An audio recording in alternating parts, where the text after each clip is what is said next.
Texas! He's a 10. I choose this family.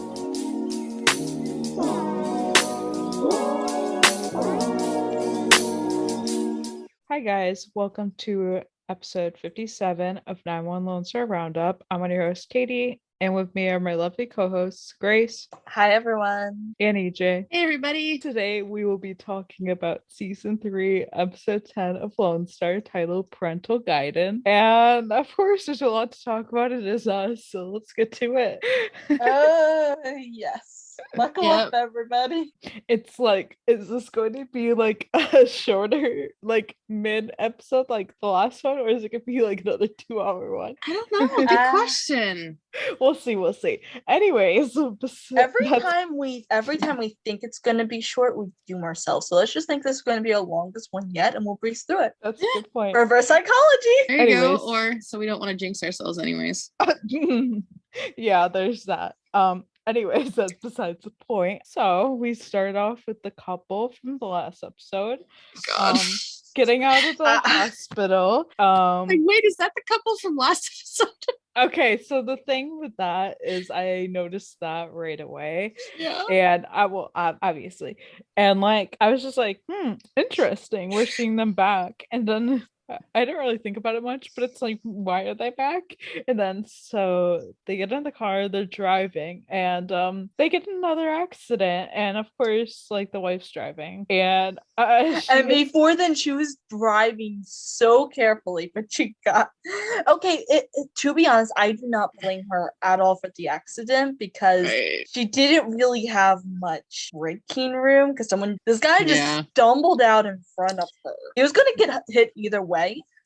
She just didn't brake. She just didn't brake soon enough for him to only get hit minorly. Listen, but he was wearing armor. Yeah, he was dressed as a knight. And listen, like it's funny because everyone jokes. Like Brian tweeted, like everyone was tweeting, like, oh, like somebody should take her license away. And I had been joking about that and stuff. And like it's fun to joke about and stuff. And yes, her eyes run on the road 24/7, but like whose are? And like maybe she shouldn't have done this or that, but like it's fine. Like it was bound to happen, just and stuff, and that was just that like right. Yeah, it's so unfortunate that this happened in such a short period of time, especially with her almost having killed her husband by accident, right? Well, and he was even like, he's like, well, admittedly, he's like, I surprised you, so you were surprised. And then in this episode, it was like he was like kept talking to her and purposely trying to draw her attention away from. So it's kind of like a PSA to like, if you're gonna be in the car with other people, keep your eyes on the road. I know. When she finally took her eyes off the road, then she hits the night, and yeah, it was just bad driving habits is probably more like what it was and stuff. This is funny because I'm actually in driver's ed right now, so like hearing all of this, I'm like, I should present this to my teacher as a prime example on why do we keep our eyes on the road. Yeah, exactly. Yeah, because like as a driver looking at the scene, I look at it like some of these things could have been avoided, but anyways.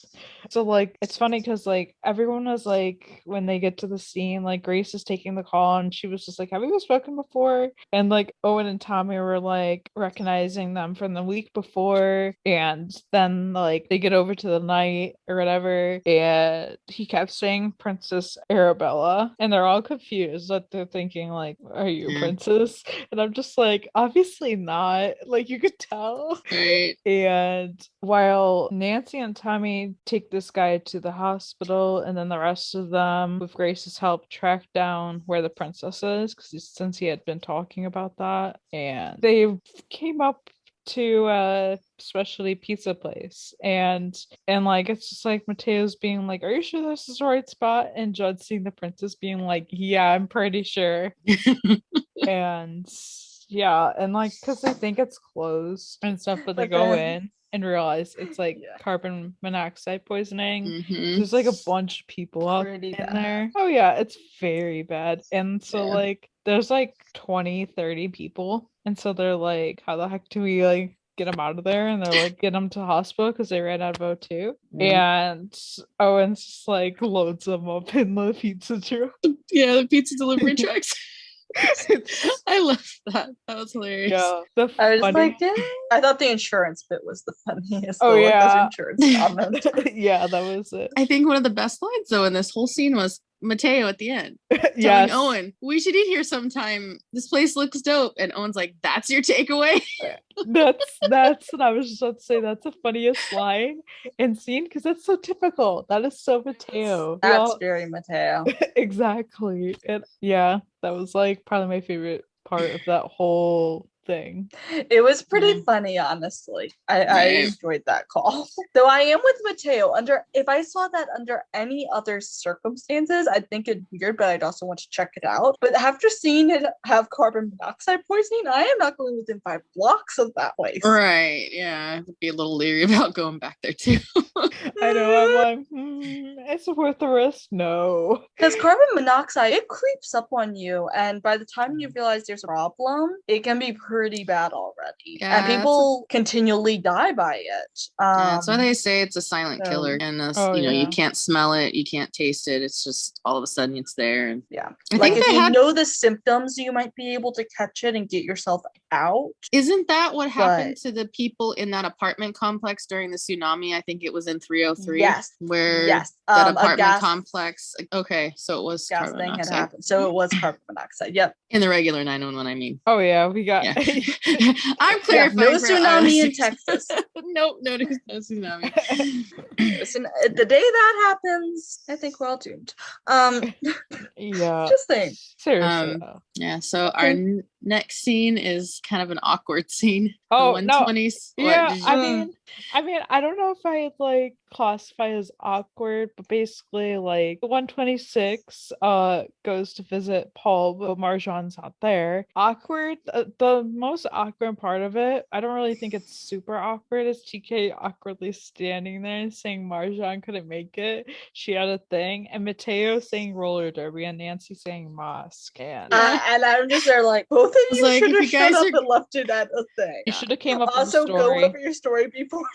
Hey guys, yeah, go over your story before you all lie together. Yeah. Because like you could have gotten away with saying she had a thing if obviously there wasn't already know what was going on. If you had just stopped talking and she had a thing. Yeah. Mhm. So, and like Paul looks so disappointed that she's not there. And So theoretically speaking, let me propose to you: roller derby at the mosque. Sorry, that would have been a good save. sorry. I don't know if that was disrespectful or something, but like I just have a very interesting sense of humor. Anyhow, moving on. Yeah. So Paul looks disappointed, and I'm just like, oh. And Mhm. Tommy mentioning that she is taking every inch of self-control to not check his vitals, and I'm like, she's protective, like Oh yeah. as she Oh yeah, should she's be. work mom. Work mom, yes, exactly. Well, I think after TK almost dying from something, she's probably a little more overprotective now of her crew. Oh yeah, that's understandable. And then TK, Nancy, Judd, and Mateo, talking about how like they're talking about how sad Paul looked, not of Marsha not being there, and TK's just like, "Did you see his face?" And Nancy's like, "Yeah, like his dog not making it home from the vet." And I'm like, why did that have to be the thing? Yeah. And we know that T'Challa's off screen watching dad work. Yeah, Brian's dog. yeah, Oh, I yeah. mean, all the dogs. Oh yeah. Right. You Oh know yeah, all the- probably. Oh yeah. Probably like yeah. And then Judd being like, this has gone on long enough, and kind of looks at like Nancy to talk to her, and Nancy's like, I would, but I feel like that's a firefighter to firefighter thing. And TK agrees. And TK's like, yes. They're like trying to pass off the who needs to like talk to Marjan thing. Yeah, and Mateo says he can't because she's like his big sister, like a very intimidating big sister. And I'm like, see, sister, Yep. sister. Sister, yep. Yes, Yeah. and yes, very intimidating big sisters. That's what big sisters are good for. Yeah, Which and That's what yeah, which leaves Judd being the only one who can Yeah. talk to Marjan. he's like, y'all are a bunch of yellow bellies. sisters. it then this is when Mateo gets a call and he picks it up, and apparently, supposedly, he has to pick up his dad. And Mateo's like, that's weird. And Judd's like, what's your dad like? Because he says how like it was like some badge and letter bar saying that like he needs to pick up his dad. And Judd's like, what is your dad doing at a badge and letter bar? And Mateo's like, I don't know. He doesn't even drink. And he's in Guadalajara. Okay, not gonna lie, when I watched this the first time, I didn't actually hear what he said, so I thought he said his dad was dead. And so this is where my brain went. My brain was like, what the hell is wrong with the station? Okay, there needs to be like a dead parents club, because there's like 3 or 4 people that have dead parents. Like, this needs to be addressed. And I still think that because we still have like 3 people that don't have one of their parents. So, and we literally just had TK lose his mom. Yeah, TK. So I'd be like, TK, Lone Star, I know you're working through your own issues, but yeah. Yeah, so that was just like random of me, but you know. And so next scene, Mateo goes to pick up his quote unquote dad, but like we all know where this is going. See, I didn't at first because I forgot that the captain was coming into the episode. I forgot the whole synopsis. So I'm like, I was so confused. Yeah, well, I just kind of figured, not just knowing the like what was gonna happen this episode, but I also just thought like if they're gonna introduce him, Mateo's dad, they're gonna like it's not gonna be like this. Yeah, we're gonna know about it. We're gonna like there's gonna be something like we're gonna learn about Mateo's family. There's gonna be something where that wasn't said. So he goes to find his dad, and it's Captain Tatum. Like this is who he needs to pick up. And yeah, like the bartender was acting very awkward when he was like pointing him out. The bartender kind of was an ass, I thought. Yeah, he was.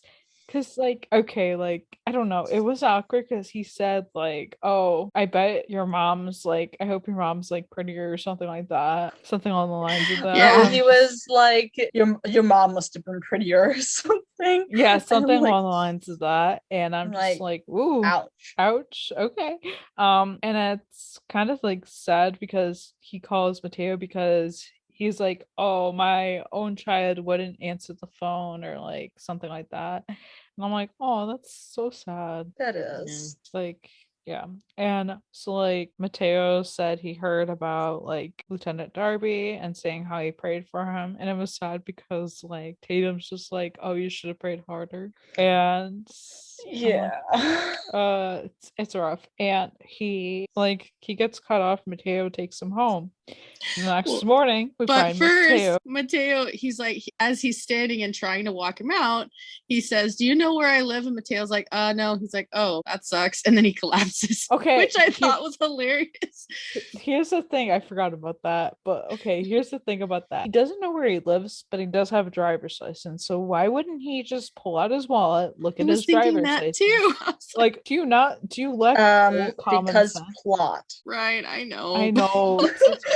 It's funnier how it happens. So. We're all writers. Just think of what we bend to make happen simply for the sake of plot. Right, which means the next morning we get this interesting scene. Mateo sleeping on the couch, Tatum snoring on the other couch, and Owen walking in and waking up Mateo and being like, hey, Mateo, why is there a drooling fire captain on my couch? Owen's face when he walked in is like, what the fuck? Like, what the fuck did I walk into? He's like, did I miss something? Exactly. But I'm just like, honey, you missed a lot. Yeah, and Mateo's just like, yeah, he was in a bad way last night. He lost one of his guys, and Mateo didn't want him to choke on his vomit. And he also snores, and it seemed like a double risk. And Owen's just like, no kidding. And Tatum wakes up, says hi to Owen, and he's like, what are you doing here? And Owen's like, I live here. And Tatum is like talking about how he has to go to the funeral. This is like the family funeral for Darby. And he's like a mess because he's like hungover. And Mateo offers to go with him, and I'm like, oh. That's so sweet. And he was part of the 129 for a short time, a few months. Obviously, he worked under Lieutenant Darby. Mm-hmm. Yep. Yeah, so it makes sense that he would like go. I mean, yeah. And yeah, so our next scene, awkward. Judd awkwardly talking to Marjan about her folding skills. I get this thing. Judd reminds me of the husband that doesn't want to tell his wife no. And he's like, he just is like terrified of women or something. That sounds funny. It's just the way like he doesn't, he's afraid to like cross Marjan. Yeah, so I think anyone in their right mind is afraid to cross Marjan. I would like to have power, please. Actually, no, I honestly think all the men in the house are afraid of Marjan a little bit. Probably. Oh yes. Probably after the whole 126 closing thing, they're like, oh, yeah. Marjan, don't want to mess with her. She's crazy sometimes. But like Chet's just so awkward and being weird, and she's just like, it's weird. I mean, like, it's just, yeah, like she knows it's weird. She's just like, what the heck is wrong with you? She's just sort of waiting for him to get to the point. Yeah, right. And which I'm like, we all are. Yeah. And he mentions how they all want to see Paul, and Judd basically says how he knows they're both freezing each other out, but he thinks it's time to stop. And she's like, nope, you got it that twisted, Judd. Wait, so you guys, and he's like, wait, so you guys actually are speaking to each other? And Marjan's just like saying what happened in the hospital, and said she did like text him to check up on him, but Paul's freezing her out. And Judd's like, oh, I'm sorry, kiddo. And okay, I'm sorry. That was the most adorable thing ever. Yeah. Anyway, that was adorable. And so Marjan said, like, oh, the last time she went to his door, she had to kick it in, and this time he needs to open it. And I like that, actually. Yeah, I did really like that. Like, some people, what I don't like about this kind of scenario is people are picking sides, and I'm like, there is no sides to be picked. There's like, no side. Before this episode aired, Brian had shared a poll that somebody made, like, whose side are you on? And I'm thinking, there are no sides. There is none. Like, sides just increases the problem. Yeah, exactly. And like, I'm glad that it wasn't like sides 126 wise, like, and stuff. Like, yes, no one was on Paul's side, no one was on Marjan's side. They just wanted their friends to make up. Yeah, like they kind of were like, Marjan, maybe you should go talk to him.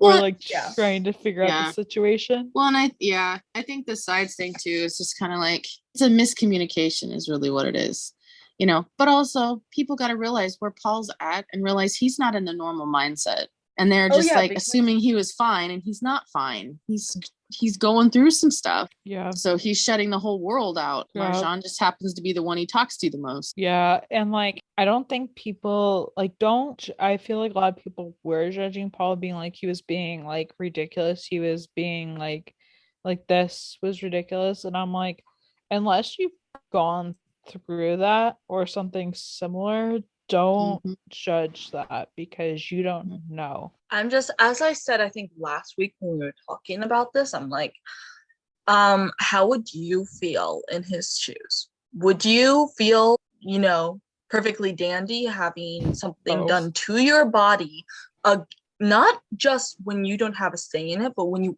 actively wanted against it? Agreed. Your body is something sacred to you. Exactly. And that is why anyone violating such an issue, and this is a different type of violation, but it's still a violation in its own way. Because he never got to say yes. He never got to say no. He never got doing that. It just happened. So of course he's going through trauma. And Marjan just happened to be the one that he took it out on. Exactly. Yeah. So stop.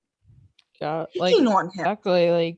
Nobody would like that. So don't act like you know what it's like unless you actually have been through this or something somewhat similar, like this type of thing.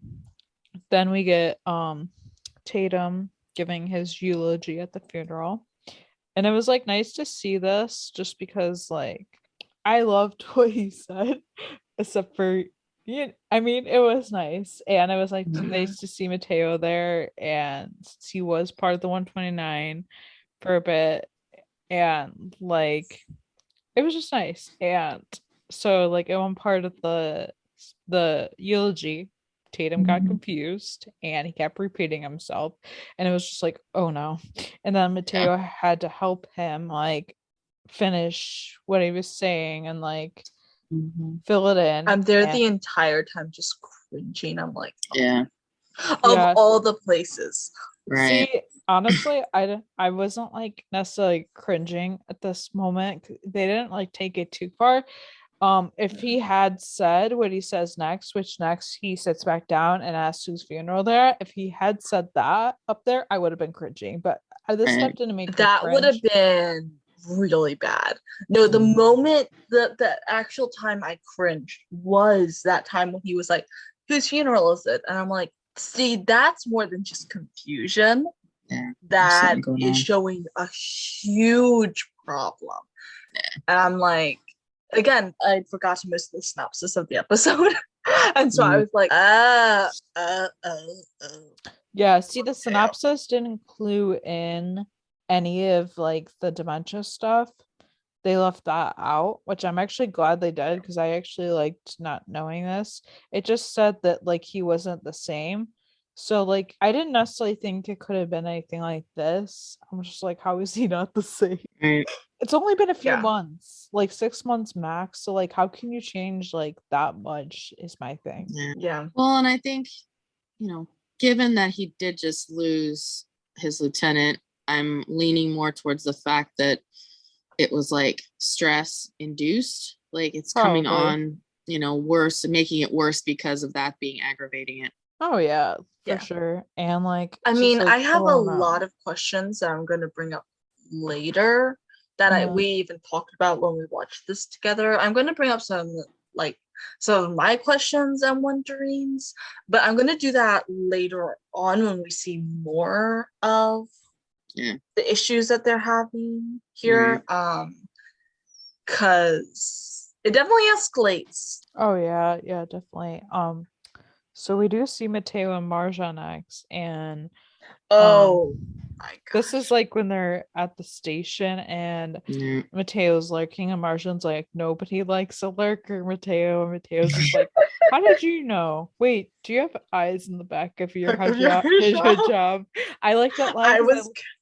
I love that line. It's just like I liked how they didn't say, do you have eyes in the back of your head? Like I liked how they put that in there because that makes way more sense. And it's also just like a fun line. So like, yes, we love it.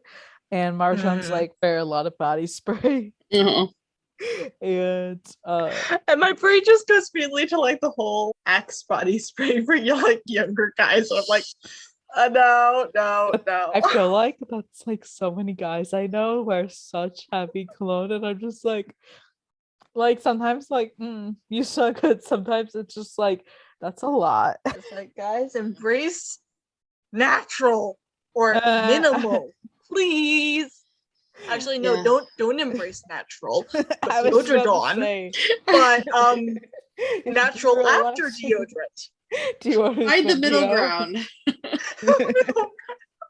It depends like how strong it is. It's like strong good, strong bad. It really depends. But Mateo's trying to ask her a theoretical question and asks if somebody if somebody knows something that can prevent the ability of their job, and do you have a moral obligation to do something about it? And she goes off at him saying like about Paul, like, what do you people want from me? And then storms off, and he's so confused. Yeah, because he's just trying to ask a question. He doesn't know that everyone's been nagging her. Yeah, he didn't connect the dots as to why she was going off. We, obviously get it because we saw Judd earlier, but right, yeah. And she just thinks that he is also picking on her about Paul, and he's asking this because of Tatum, right? And I'm just there like, I didn't see that coming at all, but like at the same time, like communication, people. Yeah, it was like, and then this is done after she storms off. Judd's like, oh, Mateo, captains want to see you, and he's like, captains. So Tatum is there with Owen and wants to meet with Mateo, and like Tatum had told like Owen what had happened at the funeral about him having his back, and Tatum says like with Darby gone, he needs a second command and he wants Mateo, and Owen tells Mateo to think about it, and Mateo's just like, I'll do it. And Owen's like shocked and says he's happy about it, and we all know why, obviously. Right. And it's just like, damn, okay, where are the logistics in this? Because I know watching this was nuts. This is like this. He is not even a year out of being a probie. Yeah, there are processes you have to go through. You have to take a test. You also exactly, you have to take an exam. Yep. And no department head or official is going to be happy about not even a year out of probie being promoted over guys that have been there for a decade or more. Exactly. Paul, like Judd, and Marjan have all been firefighters a heck of a lot longer than. Also, he should have chosen somebody from his own house. If he was going to suddenly promote somebody like that, he should have gone from his own house. You don't just go in and steal other firefighters. Well, I mean, I could be wrong. I'm not in the fire department yet, but that just, to me, that's how so logistically, like we just said earlier, it's to progress the storyline. We're all writers. We would all probably do something similar if this was the story we wanted to tell. And we know, knowing what we know about what Mateo is seeing, Mateo's reasoning for doing it is to kind of keep an eye on Tatum, but nobody else in the 126 knows that yet. So no one knows. Yeah. It's like, of course, Owen's shocked, but yeah, but you're right. Like logistically, in the real world, this would never happen this way. The only way I could see it is if a firefighter transferred from like another state and he went through all the other training and like had been there maybe a year and then got promoted above somebody else, but he had was like a rookie, previous but not experience. Yeah. Like previous experience in another fire department, and he may be a little more ahead of some of the other guys. I could see that. But all that's of rare. Mateo's background is in being a driver for the chief. He has not been a firefighter before. Yeah. And this is absolutely it's crazy. Illogical. It's crazy. It is. And like, I'm just like, I know why they had to do it. I know why they had to. Yeah. But at the same time, fact check. Oh, there is no facts. This is like worse than like being like, oh, Buck is gonna run the firehouse today. Oh my god. No, again, seniority has hierarchy. Never give Buck a clipboard. Stand by that. That's still one of my favorite lines. But like in this kind of situation, police, military, firefighter, seniority is hierarchy. Yeah. Yep. So whoever has been there the longest, so is the senior member, is going to be looked at for promotions first, unless they're really bad, but they probably would have flunked out by now, or had other issues go on. And I know I witnessed this a little bit when I was younger with my dad, because he worked in so he was a machinist for the military, but he was a civil servant, which means he wasn't actually like enlisted in the military. But oftentimes he'd been there for like say 20 years. He'd get his new supervisor would be like a 25-year-old that just got out of the Navy. And he would hate it because he'd had this like kid come in and become his boss. Well, it's because the kid had just gotten out of the Navy and had the experience and the training and the job to do the job. But it was because my dad chose he didn't want the job. I'm like, well, quit complaining if you don't want the job. So like, so I can see like Paul and Marjan and Judd don't seem like the ones that want to have the political power, I guess you could say, like within a firehouse. So they don't seem like they're the people that would want to be like the head of a firehouse or even in charge of people. But logistically speaking, Judd has been there around 18 years-ish, 20-ish years. If anyone was going to be promoted, it would be him. Unless he absolutely refused to go for the position, then the next person with the most experience would be looked at. Right. Well, and that would be Paul. This is how it works. They want you to have the experience so you can make educated choices in the field. I could see Judd wanting to like take that advancement. One day. I don't think he wants to do it now, but he's already basically the second in command. Exactly. Like, he doesn't really need to. Hey, I vote Judd gets a pay bump. He deserves it. Please. Please. Yeah, exactly. Lieutenant Ryder sounds nice. Yeah. Yes. I know, because people were like, why doesn't the 126 have a lieutenant? And I'm like, I don't know. They just Not don't. every station does. Yeah. Not every station does. Not every department does. It's like, I think it's because people get confused because, like, on other shows, there's like a chief, a lieutenant, possibly a captain. So people get confused that like not every show it runs the same way.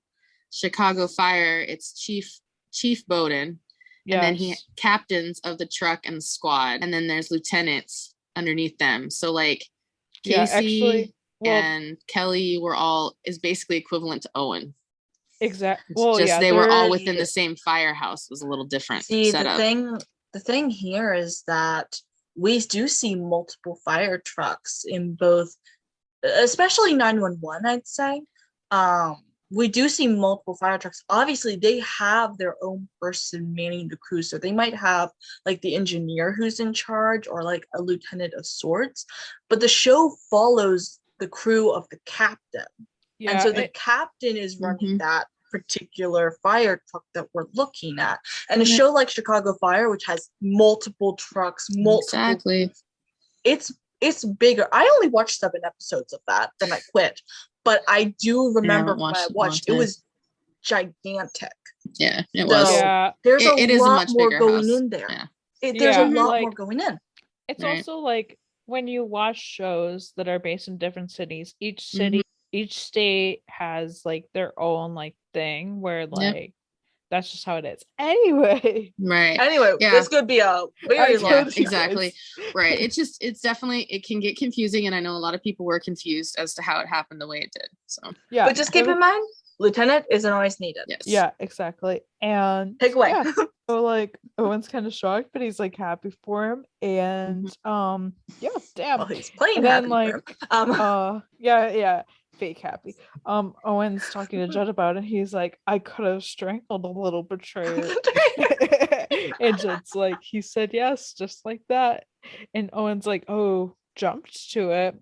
He didn't even pretend to be conflicted. And just like, whoa, going from probie to lieutenant in 1 year, who wouldn't? And I'm just like, again, like logistics. Yeah, like, but we already said that. We've already said a lot. We've already gone into that tangent. And then Owen says like losing a team member is a shock, and Judd's like, too. Paul isn't doing good, and Owen's just like in denial about it, and Judd's just like saying how he's in denial. And like we didn't see the same thing, and Judd has to explain to them that he's depressed and he's wearing his pajamas and he's not talking to Marjan. And can we just applaud Judd for being the emotionally aware member of the group? I know, right? He is pretty emotionally sensitive, but still.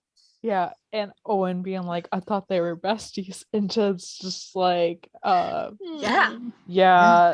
what's concerning. Which is a red flag. That's why he's concerned. And Judd's saying, I'm not trying to be dramatic, but that's what I did to Grace with my PTSD. And I was like, I loved him bringing that up. I'm sorry, are we just having mental health seasons here? I am here for it. We're getting 5B in 2 days. Today when the episode airs. Anyway, and that's addressing mental health. We're talking about mental health in this episode. Please, thank you. I love you guys. Please don't stop. Exactly. This is important. Exactly. Right. It is. Yeah.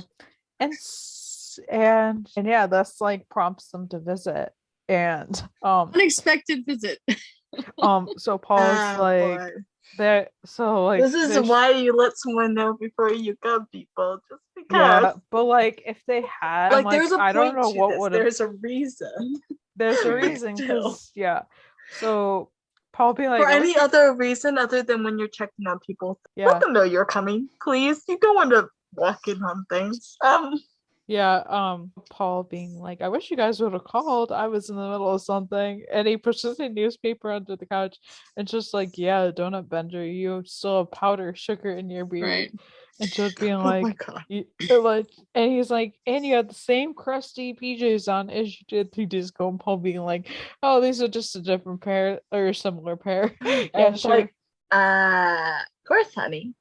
And Of course. Owen, Whatever you say. yeah. And Owen says, like, it doesn't feel like he's recovering because Paul's just like saying how he's recovering. And he's like, it feels like you're retreating. And Paul's just like, says the guy who ran off into the woods with a 126 shut down. I'm like, At least he called him out on it. I love when he called him out though. I love stuff like that. And Owen being like, yeah, and running off didn't do me any good. You can't hide from your demons. You got to fight them. And Jed and Owen tell him that he needs his running shoes the next morning, and they leave. And Paul's just like, where are we going? They're like, you'll see. And Paul's just like, you guys are really annoying. Like, I love this. oh, family. I love this. Yeah. Like, Yes. This was a good family episode. this is like total like Firehouse Fam episode. Mm-hmm. Yeah, I love it.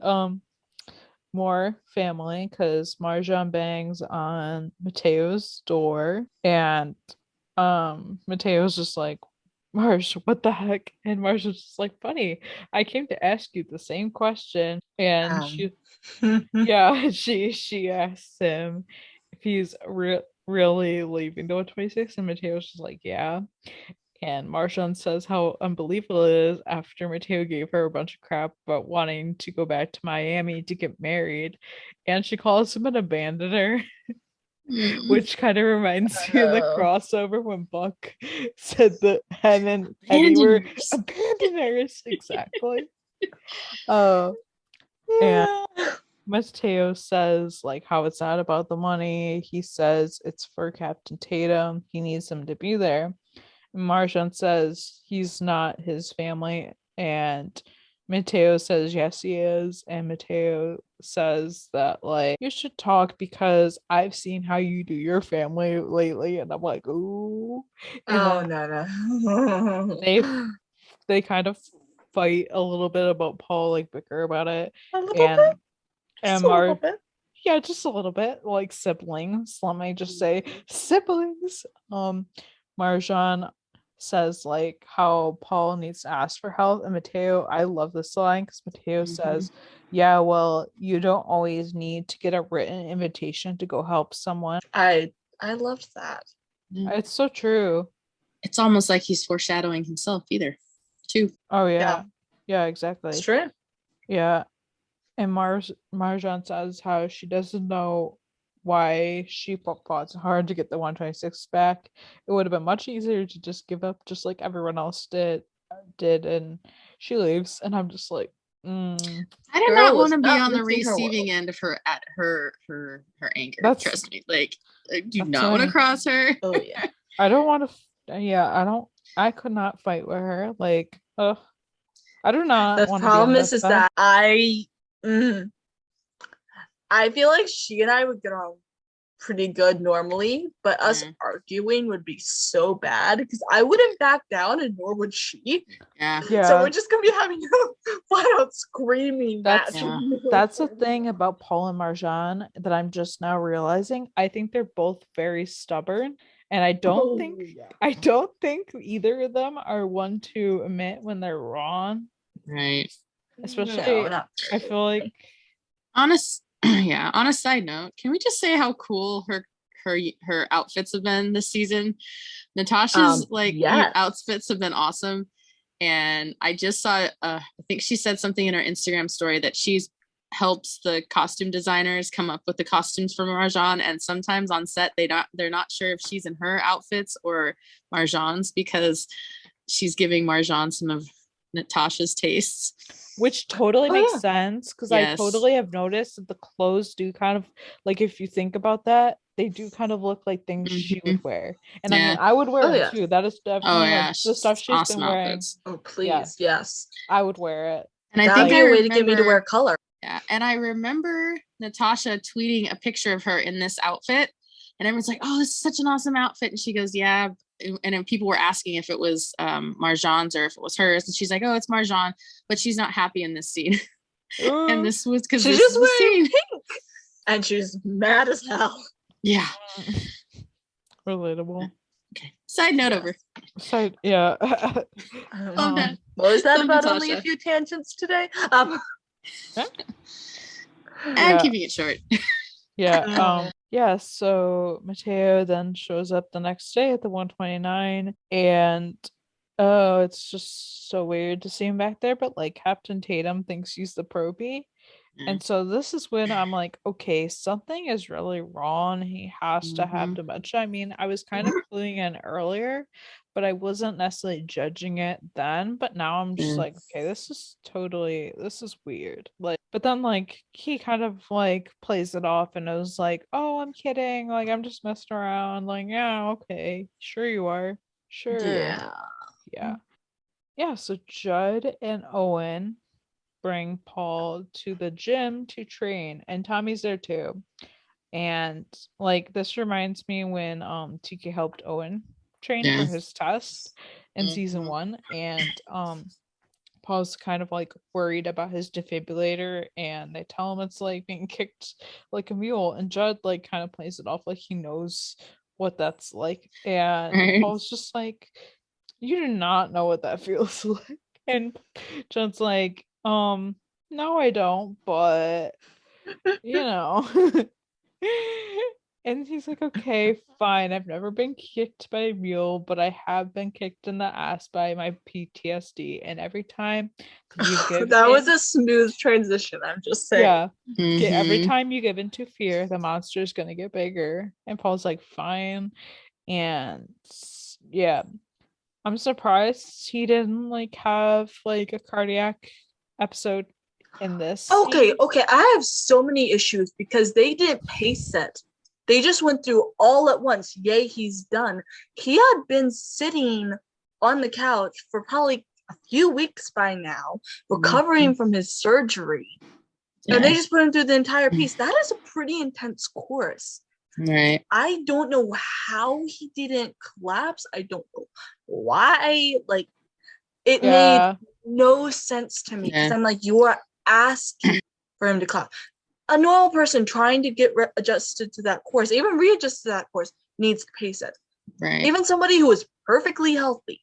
That was one of my biggest pet peeves with this episode, was the way they handled the test. And I will elaborate when we get to the end because there'll be more to add there. But just this scene, I was annoyed that they didn't pace him. It just felt irresponsible. Yeah, which I kind of the way it was filmed, I don't really know, but it did seem like they kind of just pushed him in like too fast. And I'm like, yeah, you don't take somebody who's just had basically open heart surgery less than 2 weeks ago and make them do a 10-minute actually exertion test. 4 weeks. Oh, it has been. Brian said that like basically the last episode to this episode it was 4 weeks, because obviously like his recovery is not gonna it's not gonna be like a week or so after, like it's got to be. But still, just think of all the time it takes to adjust to having a machine in your body now, the wound to heal, even to be able to just get up and start functioning like a person with a non-intensive job. And then this, it feels too fast. And even if it didn't feel too fast, they should have done stage by stage. Yeah, they should have paced him. That's all I'm saying. Yeah, I wish they would have it would have been like they would have just taken it slow, and then like once he had recovered for like 6 weeks, maybe they would have gone harder to it, but not like this. Like, I agree. Anyways, at the 129, Mateo's kind of like cluing in things now, and Mateo's asking like one of the guys if he's noticed anything different about Tatum, and they're like, well, Darby, and Mateo's like, yeah, but before Darby, and one of the guys is like, well, now that you mention it, like, yeah, like I kind of noticed something, and I'm just thinking, Okay, I don't know why these people have never noticed that he's acting weird, because the things we're seeing in this episode are complete red flags of somebody that is not acting normal, is clearly going through something mentally, and like clearly going through dementia. Just that they're like straight up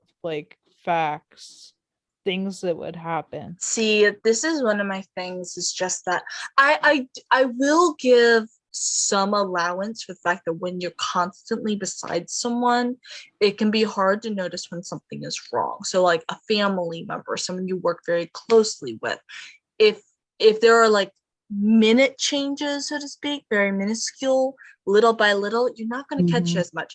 But here's the thing, dementia does not show up and just go, oh hi, I'm suddenly going to be really bad and forget whose funeral I'm at, and then forget that I hired a lieutenant. That is not how that happens. It slowly sets in, little by little, and it gets worse and worse. So at some point, someone should have noticed before Mateo even came into the picture, that this was happening. Yeah, okay, like, or that even something was off. Okay, like forgetting simple things. That's understandable. Forgetting very little ones. But when he's like picking up restaurant menus, like takeout menus, saying they're quarterly, that's concerning. And if that had happened before and they didn't notice that, I'm like, how did you not notice that? But like normal things. Here's the thing, is that kind of thing, it's not like all the worst symptoms would have set in as soon as Mateo came. There had to have been something along those lines happening before. Well, and I think it was, unfortunately, though, the way Tatum has always acted, he's been kind of a dick to his crew. They don't really want to spend a lot of time with him. So I imagine there's a lot of time where he doesn't spend with the crew. So they're not seeing as much. Or if they are, they're just not saying anything, because if they say something, they're afraid they're going to get yelled at by him. And probably, and that is a fair point, because admittedly, first half of when we have seen him before, he was a total dick. And also, admittedly, some of the stuff would have been minor enough that if they weren't paying close attention, as I think even the guy kind of alluded to, oh, he's getting on in years. He is. He's probably early 50s, maybe even closer to 60. I'm not even sure, but that appears to be where that's about. I would say he's in his 60s. I would say that. I think 60s. Super close to retirement if he's not already past retirement. I feel like he's past retirement, and that's why I said 50s at first, because I was like, oh, retirement, he hasn't retired yet. Some people go past retirement, and they can if they're in good enough shape. But so admittedly, some of the minor stuff, like I think the guy even alluded to, some forgetfulness, it comes with age. They're just again, the only little thing nitpick really is that there would have been worse symptoms that had showed up at some point. And so I'm just like, okay, where? But I think EJ, you make a good point, and like looking through it with that perspective, it makes it easier to see why not as much should have been noticed. Yeah. Or just they were afraid. But Tatum always afraid to say something. And not even just to Tatum, because like if somebody had gone to the department about the concern and they found out who reported it, like Tatum, like you're not supposed to have repercussions, but Tatum would have, the Tatum we know would have definitely given them repercussions for doing something like that, going over his head. Oh yes. Yeah, I mean, I don't know. It's just like that's what you would expect of him. That's how anyone working under him would have expected of him. Just simply, he's a hard ass. A little bit of a dick. Not with bad intentions necessarily, but just a little bit of a dick. And so that it is fair. And that is why a lot of people don't report when stuff happens. They're afraid of it coming out that it was them, even when it should have been anonymous. And sometimes even if the department wouldn't say anything, or the higher ups that got reported to wouldn't say anything, sometimes the people might be able to work it out themselves. Right. And this discussion is good because it continues on. We get the next scene is the fire call, where he does confuse the the menus as quarterly reports, and it's like, okay, that's a big red flag. But then just at first I fair. thought that he was misunderstanding something in the quarterly reports, and then they show it's the takeout menus, and I'm like, oh no, oh, this is bad. yeah, that's when I'm like, this is bad. So yeah, then we do get a fire call, and I'm just like, this can't be good. Like, no, that cannot be good. And of course, this is like a factory where they make salsas. There's a bunch of powdered spices, which are extremely flammable, Yeah. of course. And Mateo says how they should play defense, and like there could be a secondary explosion. And Tatum's just like, great minds. And then 126 shows up to assist.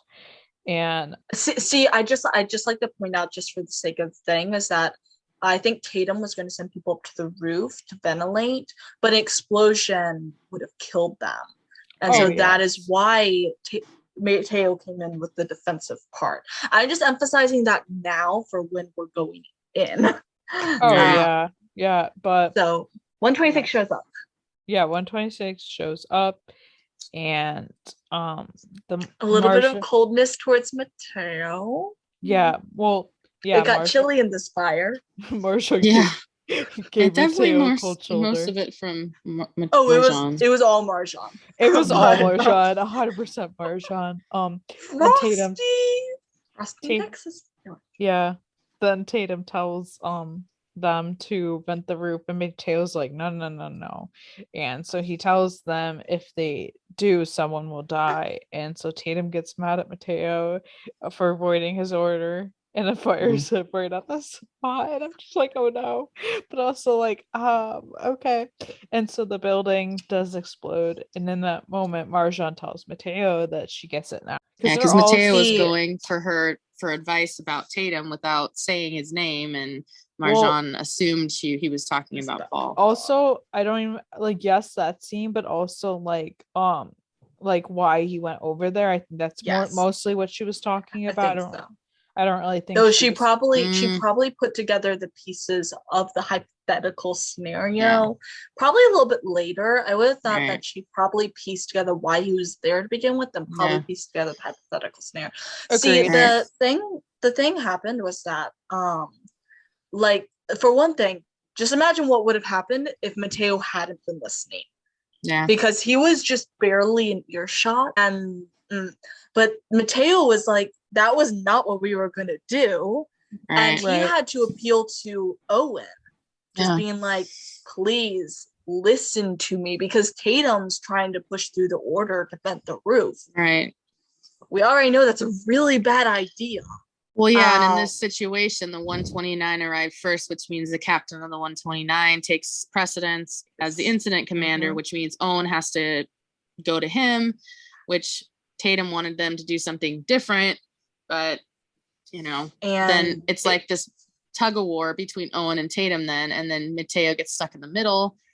And Mateo's just appealing to Owen to believe him that this is the point. And I'm like, of course he's going to believe him, because he knows Mateo wouldn't lie about this or try and cause any drama or anything. This is not the way Mateo is. And so, and also he has his own brain. So putting together this, and honestly, I'm having flashback. The pilot. Me too. When we see the original 126 die because of the explosion. Yeah. Because there was stuff in there. Fire. Because there was stuff in there that they didn't know was there. And honestly, also flashbacks to when what was his name? Kevin died in Chin Begins.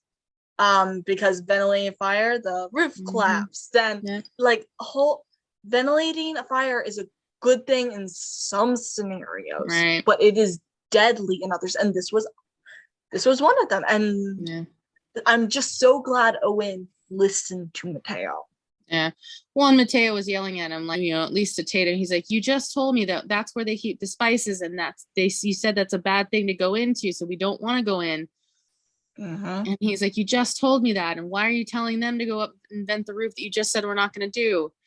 And then it was an interesting scene, and I feel bad for Mateo being stuck in the middle, but I'm glad that Owen did listen, because we could have had It's- another pilot scene if they had gone with Tatum. And I don't listen to Tatum. like logistically, I don't ever think they would have actually gone through with that kind of thing.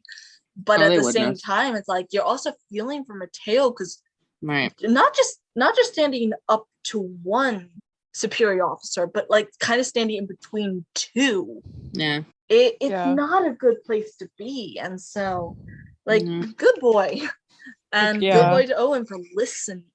Yeah, it's definitely tricky and stuff. Yeah. And Tatum was all furious, you know, that the order was canceled, but literally just a moment later, there's an explosion. Yeah. And it's just like, oh my God. Yeah. Yeah. I feel they bad. did good with the nerve. Yeah. And then Tatum fires Mateo. I'm like, what the hell? You just hired him. Yeah, which pretty much he like literally fired him before the explosion too. Mm-hmm. Yeah. And then Tatum's just looking at the explosion like, wow. Yeah. I'm like, yeah. Wow. Yeah. Wow. See what would have happened if you sent people up there? They would have been not there. Right. They would have been in there. Definitely not in one piece. Yeah, this would have been really bad. Yeah. But then Mateo is drinking at home in the dark in the middle of the night, and Owen finds him, and Owen's just like asking him if he's been out here all night, and Mateo's like, well, I don't have a job to wake up for. And Mateo tells Owen that he thinks Tatum has dementia, and Owen's like, yeah, I knew something. He's like, yeah, start working that out. Yeah, well, he said he knew something wasn't right on the call, and he asked Mateo how long he knew, and he said since Darby's funeral. And Owens asks if he's talked to anybody at the department, and Mateo says not yet. And Mateo says how like he never wanted to leave the 126. I didn't go to the 129 for the money or the promotion. I went to help Tatum to protect him, but if I report him, I'll destroy him. And no one's just like, maybe this is what you have to do to protect him. It's like, because if he doesn't, somebody's going to die, or worse, somebody's going to get hurt. I mean, dying would be the worst thing, but like somebody's either going to die or whatever. Yeah. Here's the thing is that this is a chain reaction. I'm gonna outline the chain reaction a little bit.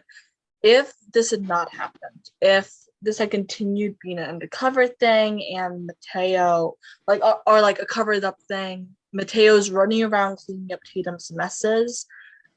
Think of the day that Mateo calls out sick or isn't around to hear that wrong call. Also, the crew will start losing respect for their captain's decisions, because at some point they're going to start noticing that the lieutenant's doing all the calls and that their captain, something's wrong with him. And that will it's going to fracture the entire team. It's a whole chain reaction. It's a butterfly effect. And this would put so many lives, firefighter and civilian, in danger. That I understand Mateo's predicament, but this could never have been a long-term thing. Right. Yeah, for sure. I mean, you never want to cost someone their job, especially something like that. Like, it's a special brand to be a firefighter, a police officer, a military. It takes a special kind of person. That's their life. Yeah. But you also sometimes have to, protect them. Well, and I think in an unfavorable way. In kind of this too, thinking back to like 106 and 107 when we had Owen, Owen went into Austin hiding his medical diagnosis of cancer and treatment from the department. And then he tells Billy, and then Billy tells the department, Billy does for Billy. his, he was doing it for the wrong reasons, but he probably saved Owen and the crew's life.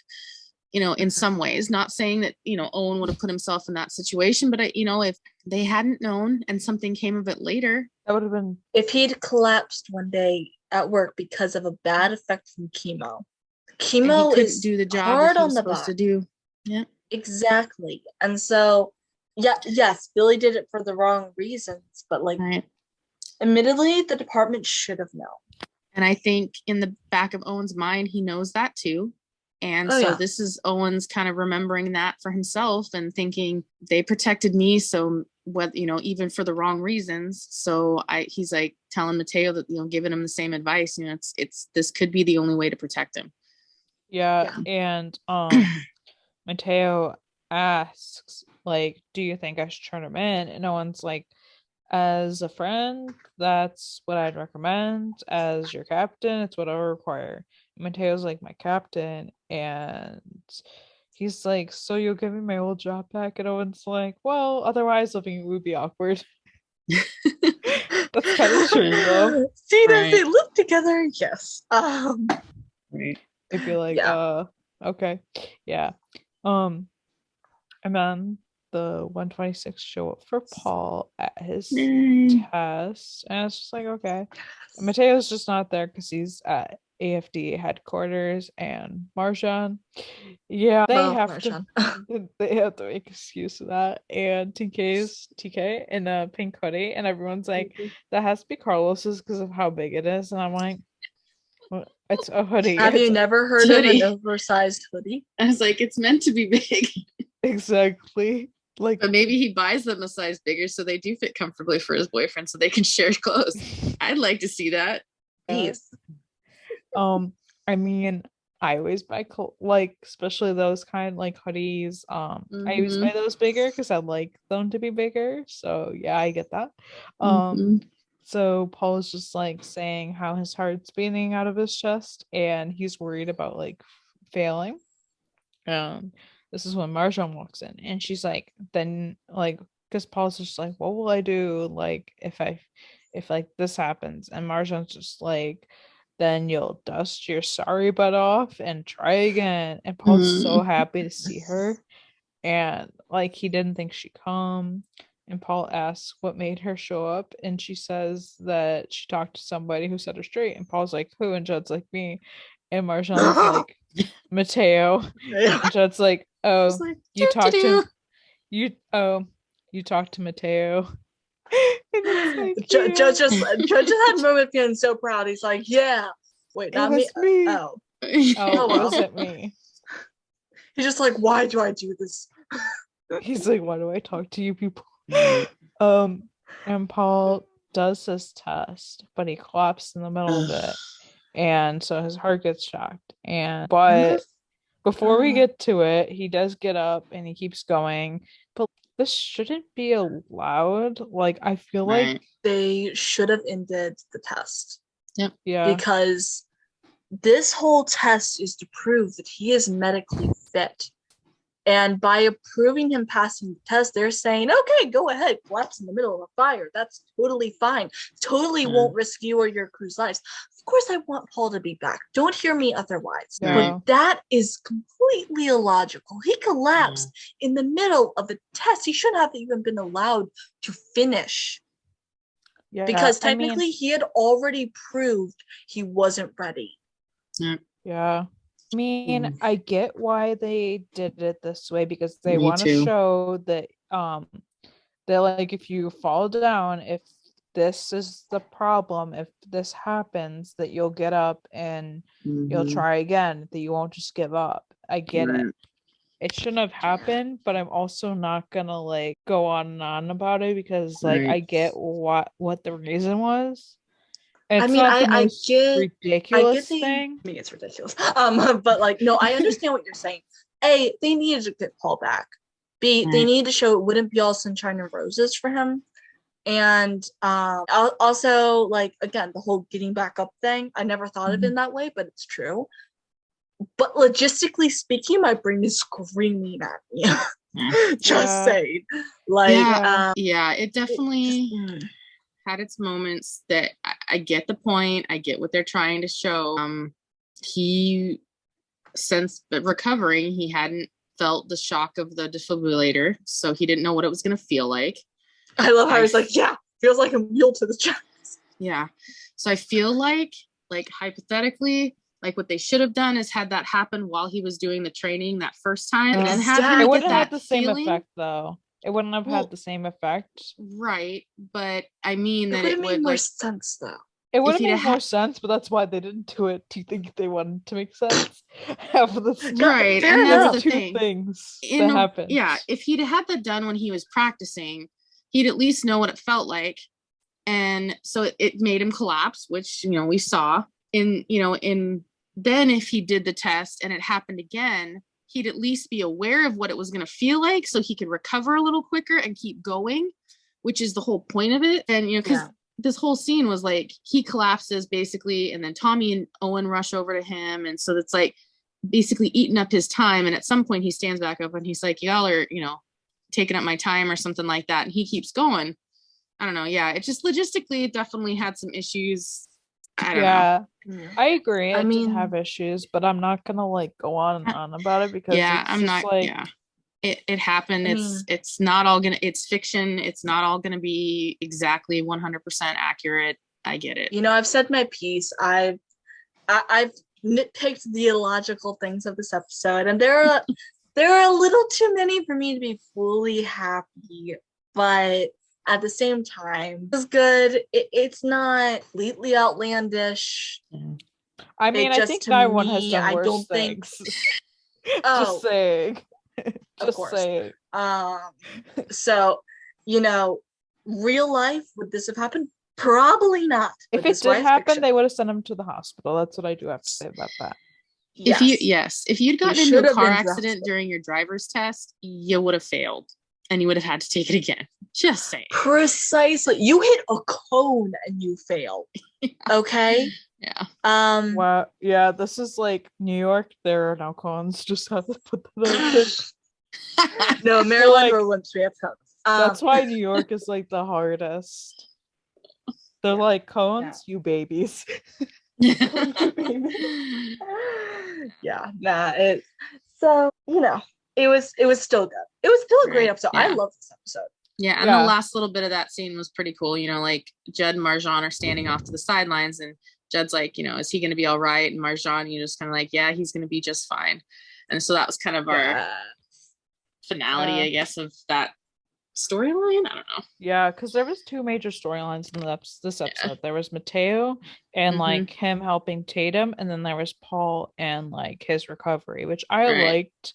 I actually liked that. They episode. did it beautifully. They did. Their balance. They did two characters who typically tend to to be the supporting main characters, not the main characters, and so Right. they got their time to shine. I really liked how it was just like Mateo and then Paul. Like I Mhm. actually like the episodes better that focus on like 1 to 2 characters rather than Mhm. just shoving the one character down a throat. Not gonna lie. Just True. saying. Unless it's Carlos, Unless it's Carlos and it's fully acceptable. of course. Just saying. Because like I feel like Paul and Mateo are two characters that are kind of under. Like we really don't know much. Like we Right. just found out that Paul's dad is dead, and I'm just like Right.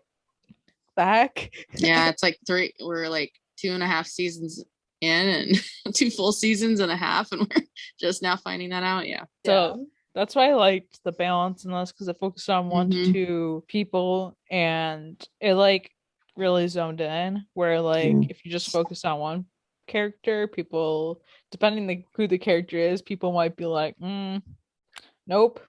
So yeah, I think this episode had like good balance with that. But we end Mateo at the bar and Tatum coming to find him, which kind of parallels the beginning in a Right. ish. Yeah. Mateo had been drinking, and Mateo says how he can't like ride in his car after he betrayed him. And Tatum says, oh, he knows he went to the department, but he's grateful that Mhm. that way he doesn't hurt anybody else. And Yeah. saying how he retired and he's gonna get like his full pension and Right. benefits.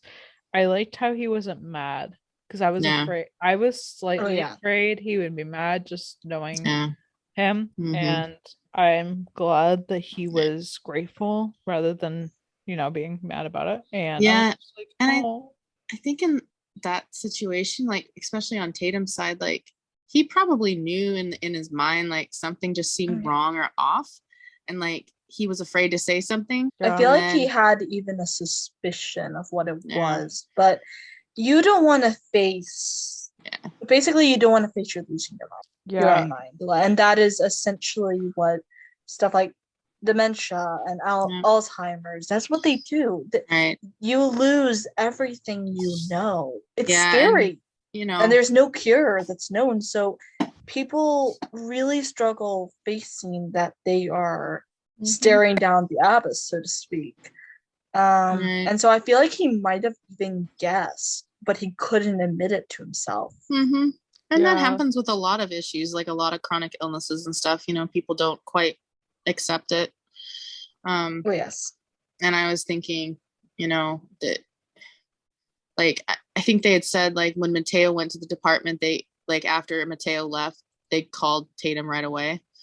So like Mateo's like, oh, you already knew, so I'm and then I think Tatum said, yeah, he called as soon as you left or something like that. So I'm glad they didn't sit on that. Because they could have easily said, oh, he's one of our best captains, we're not going to do anything, we're just going to slide this on and off. But they couldn't. With what Mateo probably told them, they couldn't. That would be problematic. It wasn't just, oh, he is appearing a little forgetful. In that case, they would have pushed it back. But with actually an danger, and then could have backed him up. Yeah. And I feel like that's even more important. He could have had like 3 even to 4 the entire people to back him up. Yeah. Even the entire crew of the 126 could have backed up that something had happened at the fire that wasn't right. And we don't know. That would have gotten their asses moving. Yeah. And we don't know. Somebody else from the 129 may have made a complaint that just hadn't gotten seen by the right person. And all of a sudden when Mateo pops in and somebody else, I don't know. Not going to speculate because there's too many options. The way those too many guys things. were acting, I don't think they would have said anything. True.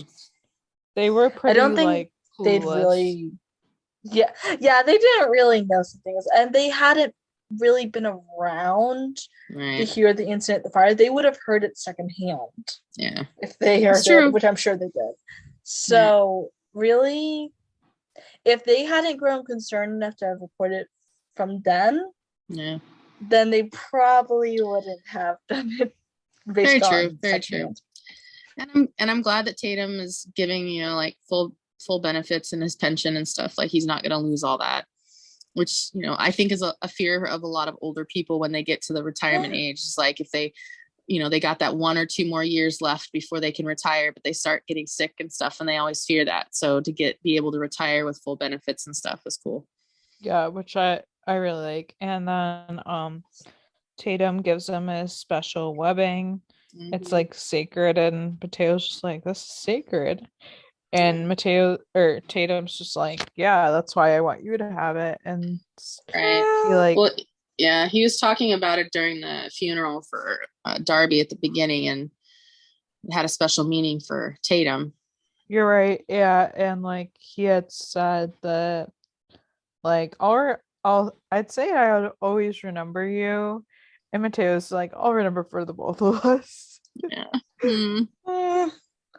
I really liked that, actually. I really liked that exchange because it showed, he has a grasp on what's happening to him. He knows full well what he's going to be what is going to happen to him in the next few years. Yeah. He knows he's not going to remember Mateo, and that's hard. That situation, you're going to lose the people you love just because you can't remember, even if they're right in front of you the entire time. You lose them simply because you have no recollection, and that's I can't even imagine. I hope I never have to, but at the same time, so many people have to deal with this, and I feel so badly. So it does hit pretty hard, especially since admittedly Alzheimer's does kind of run in my family, so it is a legitimate fear for it in my own older years. Will that affect me? And so I don't know, it hits really hard for me, and I love Mateo's I'll remember for the both of us, because as long as someone is holding on to a memory, whether it be of a person or a thing or something, it's never going to be really lost. Right. Yeah. Definitely.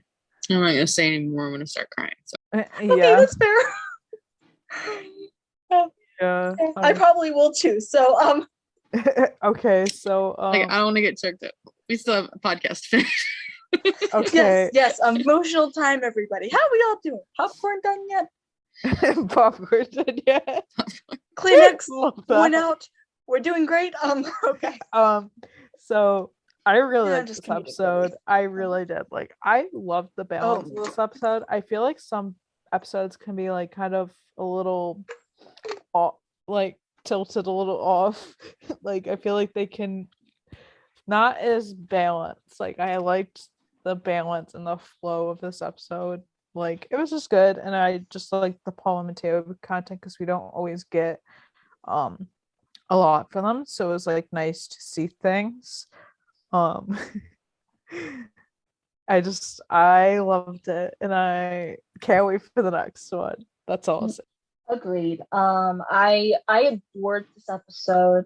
I agree with you about the balance thing, and I'm not going to say that I always have an issue with something having more of a one-sided storyline. It really depends on the storyline, or featuring one character more than the others. It all depends on what's going on.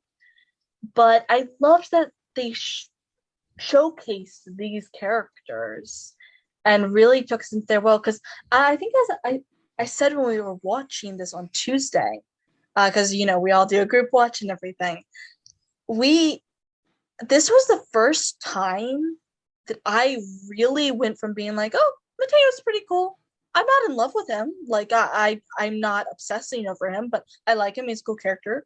I went from that to like actually like, oh, I really respect him. Like, I respect him as a character, a firefighter.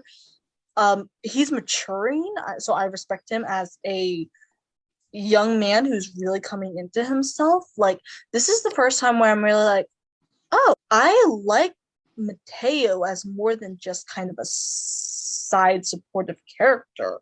Like, I actually appreciate his character development, which I'd only really had before when he'd gone from Proby to Firefly. So like, I really got an appreciation for Mateo now, and I felt that was really important. I love Paul, and I'm glad we really got those storylines resolved. I really admire Lone Star and their ability to juggle those storylines and somehow manage to pull it off all the time. Yeah. We saw it in the premieres. They were juggling so many storylines within those 4 episodes, and it was perfect. Yeah. Or next to perfect. Oh, and they did a perfect balance of 2. Actually, I feel like balancing 2 storylines may actually be harder than more. Yeah. Because you're focusing so much on giving attention to each. Right. Yeah. Well, like, it depends what characters there are. Because if you're getting a whole episode of Owen, some of the storylines, I'm sorry, I love Owen, but some of the storylines are gonna be bullshit. Like, I just have to say that. Like, I love Owen. It entirely depends on it. I'm totally okay with like him having like screen time. Like, I'm not one of those people that's like, oh, he has screen time, what the hell? Like, this show is about him, guys, remember that. It's literally, he is the main character of main characters. It's about him. Did you read the synopsis, by the way? Yes, a firefighter moves with his son to Texas to rebuild a firehouse. But I do agree with people when they say it doesn't have to be the Owen show all the time. Right. I do agree with that. And that's why these episodes are so good. Because Owen moved to a supportive role in this. Mm-hmm. And that's the beauty of a main character, is when they can fluctuate between being the main and the supportive, but they don't lose their value when they become supportive. I adore Owen. I love his character. It depends on the storyline, but like a fair amount of the storylines, like especially now, I don't really have a problem with most of the ones happening now. But like, it's, again, I'd just be reiterating basically everything that Katie said. So her Yeah. wisdom that I pretend that I just said. I agree with. Yeah. I agree. I like Paul. I like Mateo. So I'm glad we kind of got to see a little bit more of them and their interactions with different characters in the show. Yes, I do see that Owen tends to have episodes where it's very Owen dominated, but I'm glad in this one we got, and there's been some other ones where it hasn't just been focused on Owen. So but I do see where some of the people are coming from, but I think that some of them are going way overboard when it comes to their complaints. Yeah. Actually, in my opinion, I feel like it's not so much the amount he's in episodes. Like, obviously there are Owen haters. I don't agree with them at all. Content, but I think, for it's the content. That's what I'm thinking. And as I said, right now I'm not having really a problem with the content that is being shown for him. This is actually, I like this better than what we got in season 2. Just saying. I agree. But that's not hard to do, because the whole Gwen thing put things weird. A whole lot of things put things weird. So I think it's, people have different opinions. Obviously you guys might have more issues with some content than I do, vice versa. We're individuals with different opinions. Mm-hmm. But at the same time, if you hate Owen, why are you watching the show? And this is to general viewers. If you hate Owen, why are you watching the show? Yeah, you just torment yourself and make everyone else miserable. Yeah. Going back a little bit, I just thought of this. Watch a compilation video. Anyway. I know. I miss. Sorry. Go on. Yeah. I just want to go back a little bit. I really like how they made Tatum likable, because obviously he was kind of an ass when we first met him. Mm-hmm. And I feel like they did kind of the same thing what they did with Billy. Like, he came in, we hated him, and then we're leaving him, and then like they made him likable, and I like that. I like how they left it good, and I like that. Great. Yeah. And unlike Billy, I don't think we're getting him back in a negative way again. Right. I was avoiding saying that. I was like, I don't want to jinx it. Knock on wood. Throw salt over shoulder. Whatever the damn superstitions are, I will do all of them. Yeah, I hear you. What did TJ and the our fellow fans say about the episode, Katie? Fan thoughts. TJ thoughts. Fan thoughts. It's funny because I was like, oh, TJ, I didn't ask your opinions. Hopefully you see this. And that's why he was like, oh, say hi for me. And I was like, hi, TJ. Hi, TJ. Love the Mateo and Paul scenes. These are TJ thoughts, by the way. Love the. In case you didn't catch that already. Love the Mateo and Paul scenes. They were both really great. I'm still mad we didn't get any Tarlos. Still, it's been 2 weeks. And yeah, that's all he had to say. I agree. I miss Tarlos, but I know like episode 13 is supposedly supposed to be a big Tarlos episode. And I'm like, okay, that is definitely the day that Ronan was like, we were filming Tarlos all day. And I'm like, what is this? Admittedly, that tells me more than one scene. So I'm like, what are we getting? This is one of those things where we're like, yes, Tarlos-centric episode. Tarlos the movie. Ooh, I like. I yes. No, as far Carlos, as like, big goes for this, Carlos next week, big episode. Yes. Hoping to get at least one Tarlos scene. Yeah, we'll literally talk about it. We might get a Tarlos scene. I feel like we might get at least, or we get just a concerned TK scene. I would be okay with that too. All of the above, with the side of more of all of the above. Thank you very much.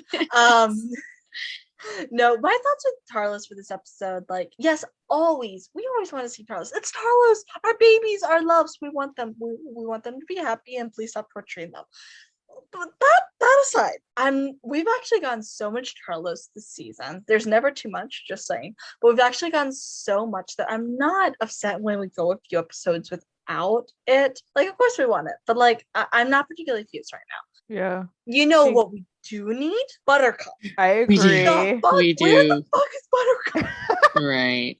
And that's all I'm saying. Do I need to put out another Where's Buttercup poster? We might have to. You might I'll have to, do Katie. You that. might have to.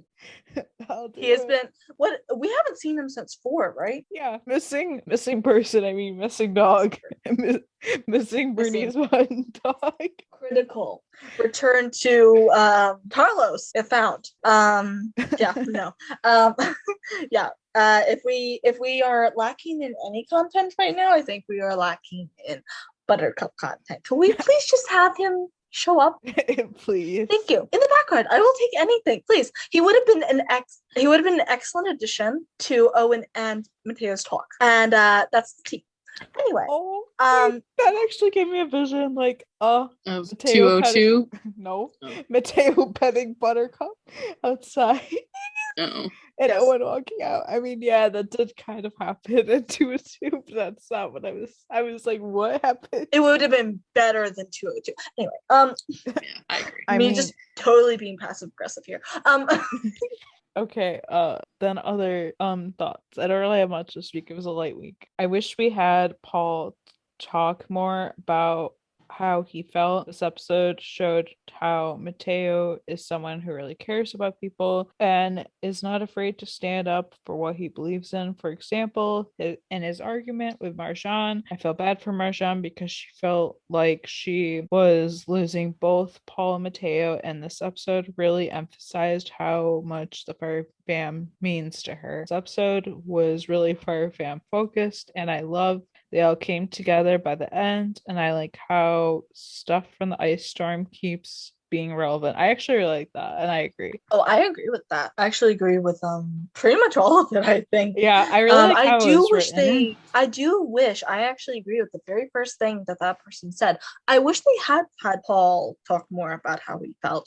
I think that may have been like just not able to really so to speak, but like I wish they would have had him talk a little bit more, and I actually hope they do have him talk more in the future about that. Mm-hmm. Like please don't sweep this under the rug, Lone Star. Mm-hmm. I don't think they will, but yeah, I see what you're saying. They're bringing stuff up, like they're not just sweeping everything under the rug, which I feel like some shows can do, which I really like. 911. I was anyway, like 911 because Eddie's PTSD has been ignored for seasons. We're finally referencing it. Anyway, so we'll talk about that. You and me, we're on a roll here.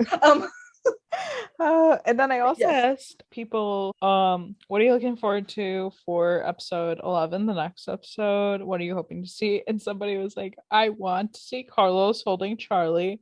I want Carlos and Grace to hang out once. That's something I didn't know I needed before now. Exactly. Mm-hmm. Once. Carlos and Grace hang out once outside of working, maybe after they sell the case. And I want Judd and TK to support Grace and Carlos. And I mean, okay, so like I don't know if we get the hangout outside of working thing, but the rest of it, I feel like we actually could get. Okay. Please give me Carlos holding Charlie. I don't know if I'm gonna get any of this, but I will live for that moment. But also, like, I feel like the most realistic that we could get is Judd and TK supporting them. Of course, they're going to support them. Yeah. I've always wanted like Tarlos and like Judd and Grace to be like couple friends. Like I always wanted like that kind of moment. Yes.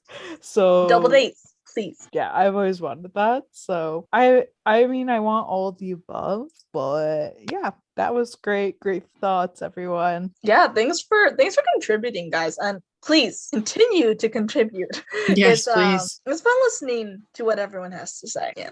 Always. I think it brings a little more variety into our podcast because it's not just hearing our thoughts. Right. Oh yes. So let's talk about the promo. To be honest, so the night this episode aired, they aired the 911 promo, which we have seen a billion times with the Lone Star promo. So I was a little irritated because I was like, we've already seen this. So the Lone Star promo, the first one they released, because they released another one after that, which I was glad, because otherwise this would have been really bad. It was just not great. But basically we see a lot of stuff with Carlos, the police stuff with him. We see some of the 126 there, and no one tells Catherine they're gonna save her, and I'm just like, okay. Then the next one, like it's like Catherine opening a box and like powder coming out, and she says like how it's she thinks they just got a biological attack. Mateo asks Owen what he thinks it is, and Owen's like anthrax, arsenic, and it's basically a deadly terrorist attack that hits Austin. And Tommy says 4 hours and organ failure, and Catherine asks what the treatment is, and Owen says there is no treatment. So I was just like, oh, okay. Then like we see a bunch of police go into a building, and then we see Athena, and I'm like, yes. So like it was funny because like a couple days after the last episode aired on Wednesday, I remember because I was working and I was like, huh? Athena is gonna be like on Lone Star, which I am a little like, how is this gonna work? Like, is she actually gonna be in Austin, or is it just gonna be like a phone call? Like, I have so many questions that we will be answered the day this podcast goes up. So yeah, I have a funny feeling it's just gonna be like they're gonna trace it to LA, and then they're just gonna reach out to they're gonna talk to Athena. I was thinking that when that news came out and I read that article, but after what Rafa said the other day, I kind of feel like they might possibly, and maybe I'm wrong, I could be wrong, I could very much be wrong, possibly maybe she is there, but I feel like that's just too high. Even if she's not in Austin, if they like, more than showing her on the phone once, like if they kept in like video call or something like that, because I'm not sure she'd be able to come out to us. But like, I don't know. Yeah, also, I mean, I just looked up, and I do have a nitpick with something. The whole there's no treatment thing. I just looked up. There are treatments for both anthrax and arsenic poisoning. So either it's something they didn't list, they got that wrong, is. Or because that was only speculation, or it's some other rare form or something. Yeah, that it's only speculation. But I'm just like, if they did decide to go with either of those, that is factually incorrect. Because I did just look it up, and there are treatments for both. The only thing I could see is like if you had been exposed to it over a long period of time, if there being irreversible damages. But the fact that this just happened, I'm kind of like, no.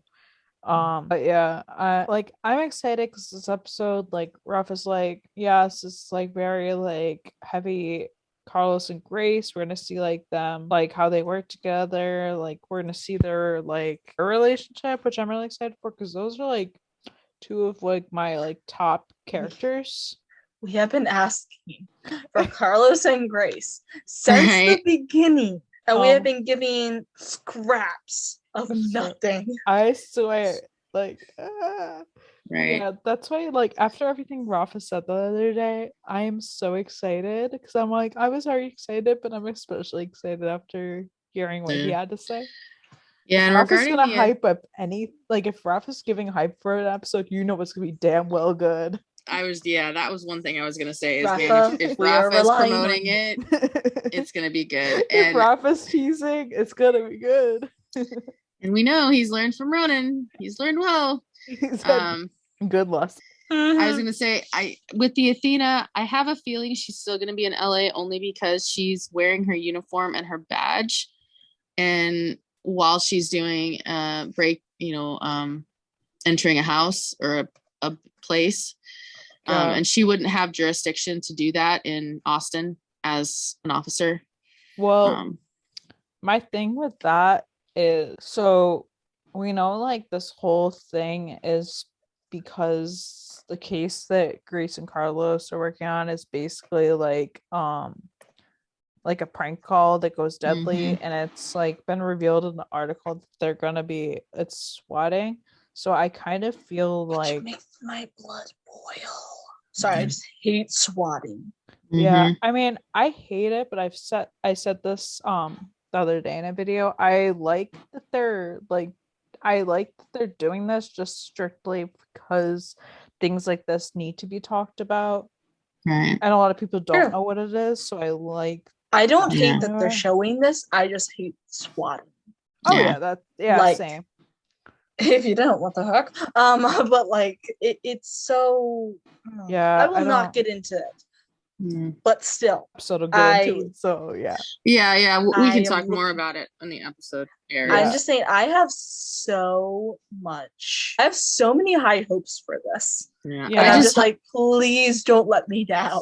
And my I thing just- and my thing is this. So like I think Athena gets like a case on this first, so she's able. And if she is in Austin, she can easily get jurisdiction. Like, yes, she can't like necessarily own the scene. She can't claim it and be like, mine.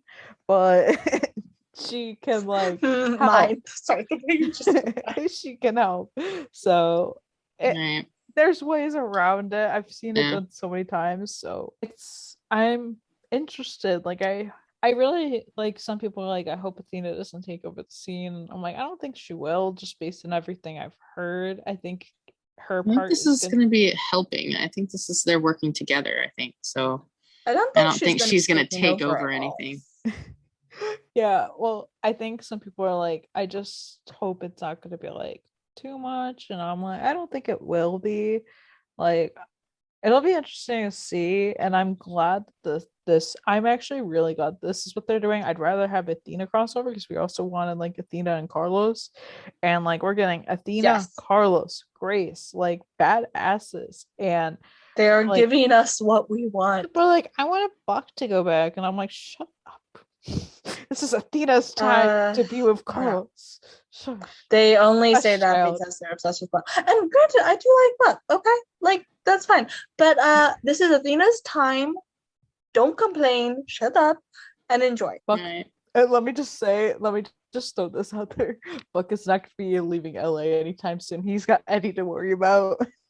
Exactly. Yes. Just My saying. buddy heart is trembling.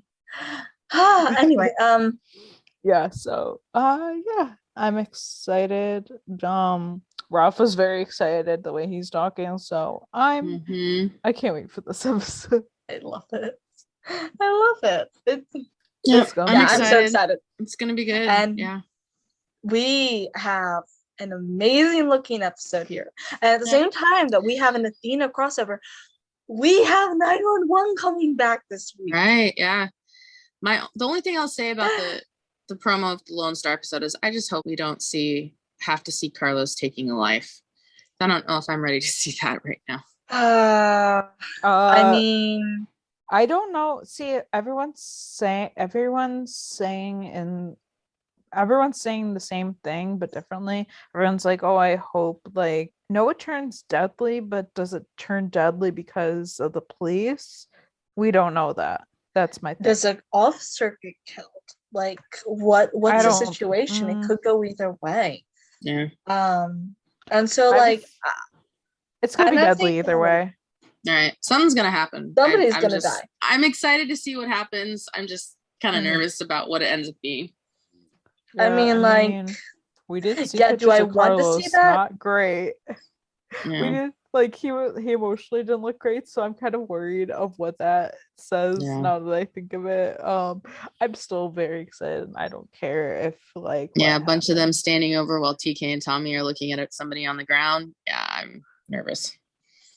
I That's- mean, I wouldn't- But on the other hand, he's looking damn good. yes, no brainer, but yes, he always. See, here's my thing. When people are like Carlos and or Rafa look great, and I'm just like, when do they not? Good point. Very good point. He is I always would- looking gorgeous. I will always be the person to make that point. Yes. Good reminder. Good reminder. Yeah. He's too pretty. Oh, you know the scene in Lone Star with Paul when Marjan and Eddie are taking a picture and Paul says that's too much pretty. That's Carlos. That is too much pretty. Man, that just gave me a few ideas. Okay. You know what? In a way, I'm sort of glad they aren't doing a full crossover. For I one am reason too. only, I am not. No. I'm making a joke here. I'm I don't think my heart could take seeing Carlos and Eddie in the same frame. Just saying. I think I might die. The only reason why That'd be a lot.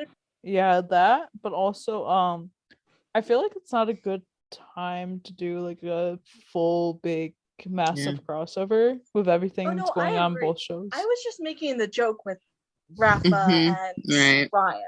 Like those are some beautiful men. I'm not sure I could pick seeing them together. Okay.